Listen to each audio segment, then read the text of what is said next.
Now these ashes have grown cold. We open the old book. These oil-stained pages recount the tales of the fallen, a frayed empire, words without warmth. The hearth has ebbed, its gleam and life's spark are but memories against dimming eyes. What cast my mind, what hue my thoughts as I opened the book of the fallen and breathed deep the scent of history. Listen, then, to these words carried on that breath. These tales are the tales of us all, again, yet again. We are history relived, and that is all. Without end, that is all. Hello and welcome to Liam's Lyceum. I am your host, Liam, aka Himvar. Today I'll be doing a spoiler-free review of Steven Erikson's Gardens of the Moon.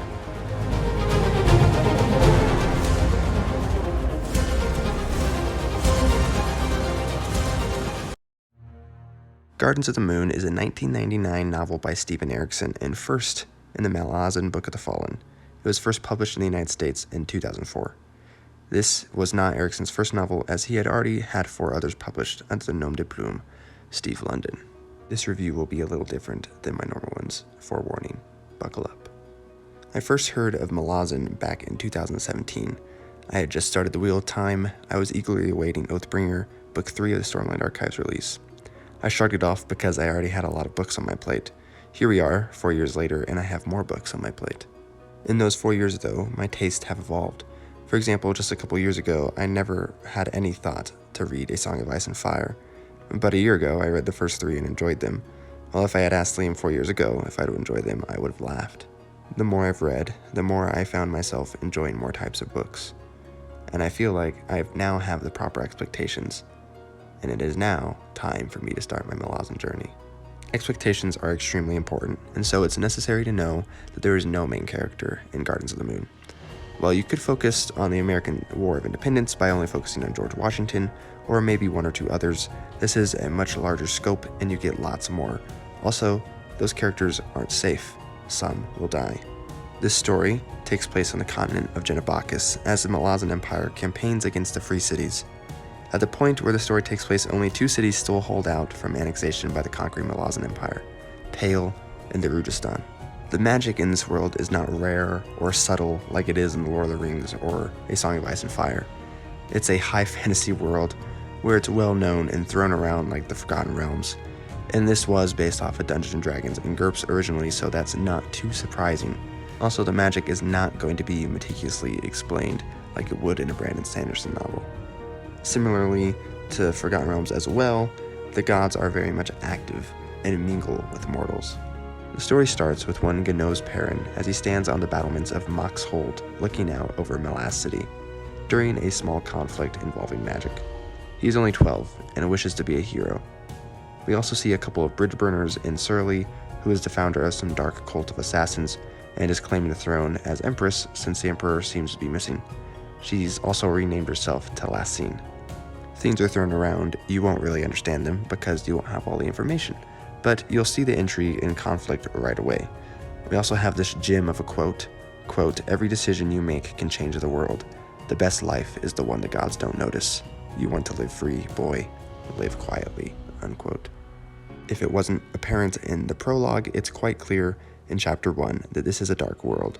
We have random prophecy thrown around that will probably be important, but it's swiftly scattered and incomplete. In the Chapter 1, we also skip 7 years, and Lasine is Empress, and we meet some of her enemies in the Itko Khan, while hundreds are slaughtered and the Malazans are left clueless on the culprit. We meet young Gnos again, now a soldier, who meets with the adjunct to the Empress in the aftermath. Time jumps again, for 2 years in Chapter 2. Finally, we are to Genebakis, where Pale has just fallen. We observe a cadre of mages through the eyes of the sorceress Tattersail. They have sailed Moon's Spawn, a floating island like a mountaintop or a right-side-up Netherese enclave that made its garden the city of Pale. Time does not jump again after this point. Book is divided into parts, and Part 2 introduces some new characters, but that's it. The rest of the book are with the characters from Part 1 and Part 2. We are dropped right into the conflict and action, for which I was thankful. It was right in my face. I didn't have to get the slow building up until the hook dropped to send the Chosen One on an adventure. Someone described it as epic sword and sorcery, and that's not too far off as far as starting in Medias Res. The reference to D&D, gods in this world remind me of Mystara, beings of immense power, but were once mortal, or it seems that way at least. They're sometimes called ascendants even. There are some politics which are related very well, while not taking up over amounts of the story, though they do run through most or all of the happenings.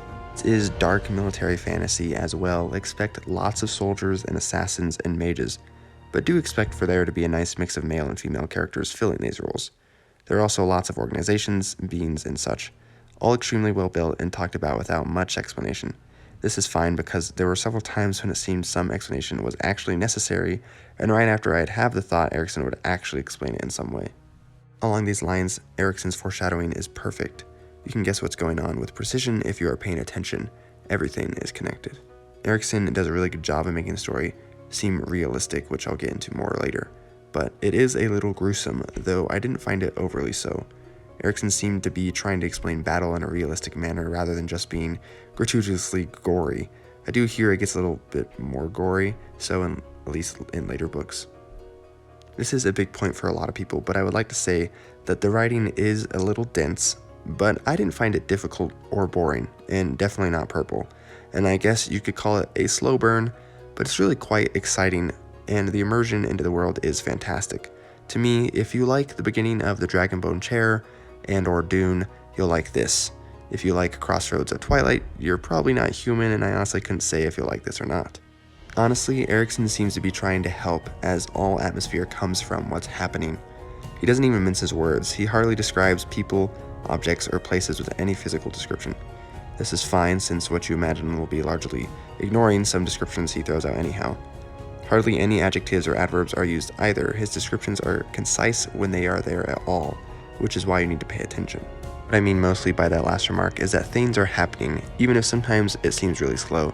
Don't look away now, because things escalate quickly. You have a few larger organizations that we get several characters from. One are the Bridge Burners, who are elite soldiers and sappers who were favorites of the last emperor but are out of favor with the empress. The other one are the denizens of Drudistan, who must face the gaze of the Malazan Empire by resisting or surrendering outright. You will quickly notice that excerpts and fragments from in-world works such as histories and poetry. These are really only present in epigraphs, which were largely the most confusing parts of the book. We also have lots of magic, ancient and powerful, and some only now being rediscovered or uncovered. Erikson is trained as an archaeologist and anthropologist, and you can tell, especially when words such as reciprocity are thrown out and ice age is mentioned. Also, ancient ruins aren't just sitting on the surface, like they likely wouldn't be in real life. And the stratigraphy of an excavation is mentioned, but in simple layman terms. The of peoples and races are unique and well realized. The Tist-on-Dee, Moranth, Barghast, Talanamas, Jagged, Forkrul, Assail all have bits explained in this story, and they all seem like they were developed by an anthropologist, because they are very well realized, even so for fantasy species. I want to let you know I feel somewhat inadequate in my thoughts. Suffice it to say, I thought the pacing was great, though not breakneck. The characters are great and fun to get to know, though some take some time to get really comfortable with. The world building is truly world building rather than city or continent building, though it is zoomed in on the area of Drudistan. As someone who's read several D&D novels, this sort of felt like one but dialed to 11. While I previously said that there are no main characters, you also don't really know who to root for, but that's okay, since, personally I sort of found myself rooting for everyone, even if they conflicted with other characters. People like the Empress seem just as bad as the old Emperor. Along with this, though, the characters are still human. At certain parts of the story, some feel their actions are futile or even wrong. There's one character in particular who has a great and maybe a little sad of an arc, but they had faced some traumatic stuff in their childhood, and their position sort of makes them sweep it under the rug. I'm glad I'm not that person, but Erikson, I think, wants you to feel empathy for their plight, between a sort of justice that's deserved and duty that is mandated. This conflicting dichotomy is present for more characters than just this one, and it's very realistic and makes the characters easier to connect with. A pall of doom hangs over them, but they keep on going. It's kinda up to you if these actions are good or bad. There are several characters you have to keep track of, and the picture is already broad in this book, and you can tell Erikson is just trying to make it broader by the end of the book. This is but part one of a history book written in memoir form, and so its scope is massive. I think Erikson does an amazing job of bringing a sense of verisimilitude to a fantastic world. The climax is a long time coming. You can feel the tension of it as something big will culminate in something huge. I could say this book is about the Malazan Empire's consolidation of Genabacchus, but it's really about the characters, and that's harder to summarize. Lorne, Whiskey Jack, Sari, Crocus, Krupp, Rallick, Cole, Perrin, Rake, Baruch, Crone, Tattersail, et al. Are all great. I'd like to thank Narsel, Joanna, Philip Chase, Bryce from Shelf Centered, my brother who read this with me, and everyone else who has encouraged me to actually read this. It took me 5 days of putting off Sword and Sorcery November so I could read this, but I flew through it. I had a hard time putting it down. I thoroughly enjoyed it, and I'm looking forward to getting to Deadhouse Gates sometime soon. This was honestly probably now in my top 10 reads of the year. We'll see where it lands at the end of the year, though. Thank you for watching. I hope my thoughts were sufficient to express whether this book is for you or not. For those who have read Guardians of the Moon, let me know your thoughts on the book and if my review does it some form of justice. Anyways, this has been Liam with Liam's Lyceum, and before I send you off, I would just like to share one more quote that I really enjoyed. He's a man who cares for those he is responsible for, and two, he's the best of the Empire. If he's forced to turn, then we are the traitors. Until next time.